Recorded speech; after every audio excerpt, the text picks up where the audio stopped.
السلام علیکم ورحمۃ اللہ وبرکاتہ۔ رشتوں کو جوڑنے کے بارے میں سورہ النساء کی آیت 1 میں اللہ تعالیٰ فرماتے ہیں کہ اس اللہ سے ڈرو جس کے نام پر تم ایک دوسرے سے اپنے حقوق مانگتے ہو، اور رشتوں کو کاٹنے سے بچو، یعنی رشتوں کو جوڑ کر رکھو۔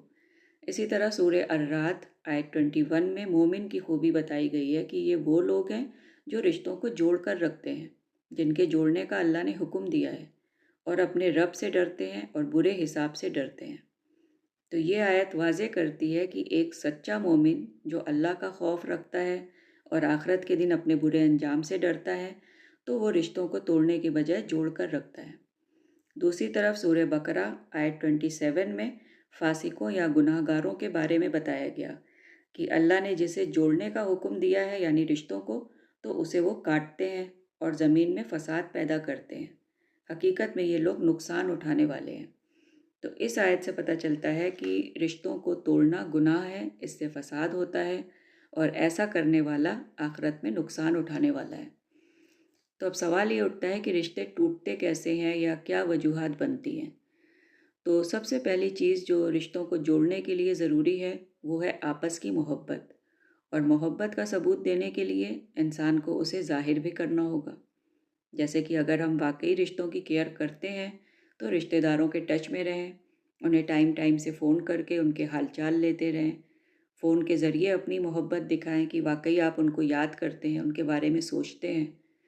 اور اگر ایک ہی جگہ ہیں تو آپس میں ایک دوسرے کو وزٹ بھی کرتے رہیں، تو اس سے رشتوں میں محبت بنی رہتی ہے۔ لیکن اگر رشتہ دار دور دور رہتے ہیں، دوسری جگہ پر ہیں، اور آپس میں ملنا بھی مشکل ہے اور فون بھی نہ کیا جائے، تو محبت کے ساتھ ساتھ رشتے بھی کمزور پڑنے لگتے ہیں اور انسان رشتے توڑنے والا بن جاتا ہے۔ بعض وقت یہ ہوتا ہے کہ کسی ایک کو تو رشتہ داری کی فکر ہوتی ہے،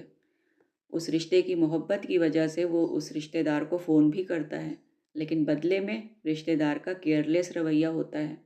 وہ خود کبھی فون کر کے محبت نہیں دکھاتا، یا یہ ظاہر نہیں کرتا کہ اسے بھی رشتوں کی کیئر ہے، اسے بھی محبت ہے،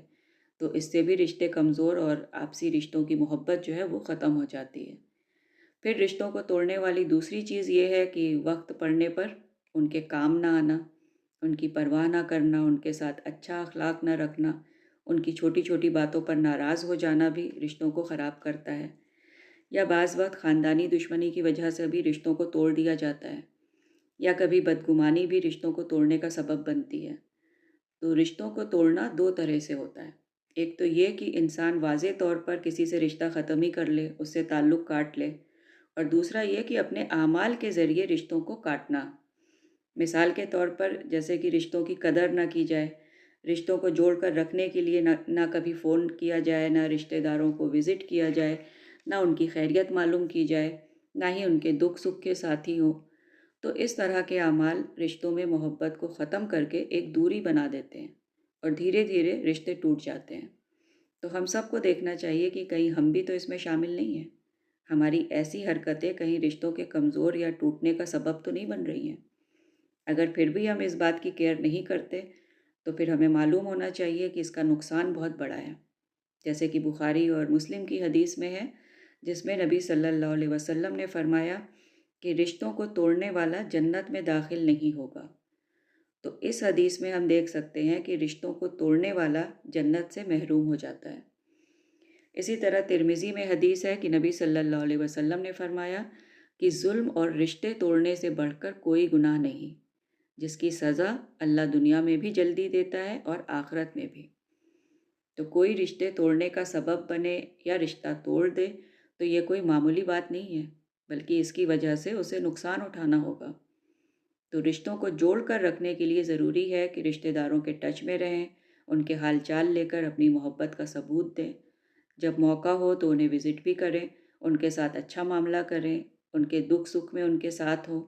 ان کی باتوں کا برا نہ مانا جائے بلکہ معاف کرنے والا رویہ ہو۔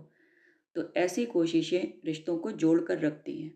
لیکن بعض وقت ایسا ہوتا ہے کہ ایک انسان تو اپنی طرف سے رشتوں کو جوڑ کر رکھنے کی تمام کوششیں کرتا ہے، ان کے حال چال لے کر، ان کے ساتھ اچھا سلوک کر کے اپنی محبت دکھاتا ہے، لیکن بدلے میں اس دوسرے شخص کو کوئی پرواہ نہیں ہوتی،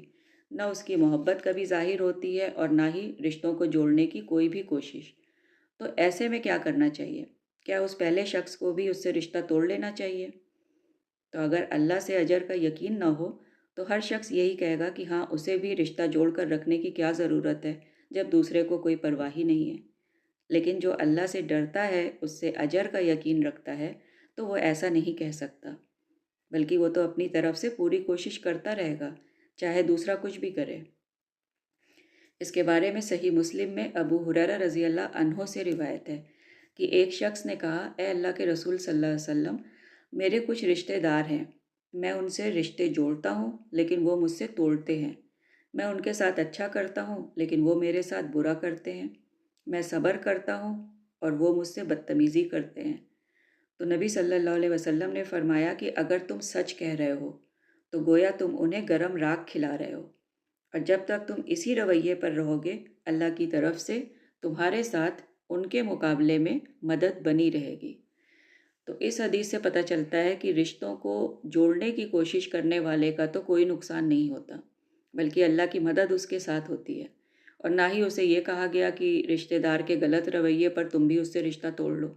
بلکہ کہا گیا کہ ایسے ہی صلہ رحمی کرتے رہو تو اللہ کی مدد ان کے مقابلے میں تمہارے ساتھ بنی رہے گی،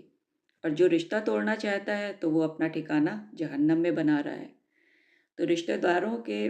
غلط رویے یا ان کی بے پرواہی پر انسان صبر تبھی کر سکتا ہے جب اسے اللہ سے ملنے والے اجر کا یقین ہو، تب اسے بندوں کے رویے دکھی نہیں کرتے، بلکہ وہ اپنے اعمال کی فکر کرتے ہوئے اللہ کے حکم کے مطابق ہر حال میں ان کے ساتھ تعلق بنائے رکھنے کی کوشش کرتا رہتا ہے، اور اللہ کی مدد کے ساتھ پھر آخرت میں اجر بھی پاتا ہے اور کامیاب ہوتا ہے۔ تو ہم سب بھی اگر اللہ کی ناراضگی اور برے انجام سے بچنا چاہتے ہیں تو خود پر غور کرنے کی ضرورت ہے کہ کیا ہمارا رویہ رشتوں کو جوڑنے والا ہے یا ان میں درار پیدا کر کے توڑنے والا ہے،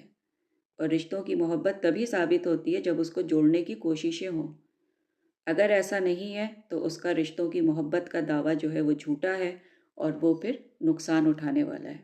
السلام علیکم ورحمۃ اللہ وبرکاتہ۔